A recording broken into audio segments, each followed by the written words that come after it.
nandun ang city administrator in all of our meetings every day, every 7 o'clock. So, sa pagkakaintindi ko, ito po ay indication na nagko-coordinate kami. At kami, diretsong nagko-coordinate sa City Social Welfare and Development Office. Kami po ay parehong nagtutulungan, nagbabaybay. Ito po sa Tacloban. Kasi ganun din sa iba pang mga bahagi. So,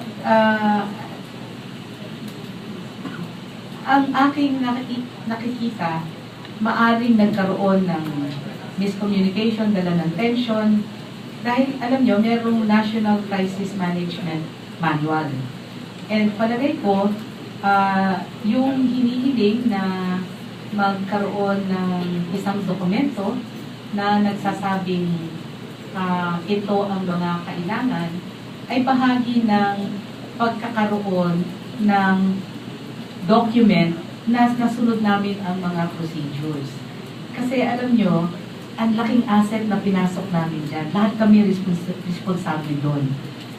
Lahat ng may 4 na tangke pang pinadala ang AFP kasi nga i-establish ang law and order. Lahat yan i-account namin. Pag tinanong kami, ano ba tayo? Ba't nyo pinadala lahat yan? Ba't kayo gumastos ng ganyang kalaki? Ang dami yung trips ng C-130. Bakit gano'n? Kailangan mo may batayan din kami. Hindi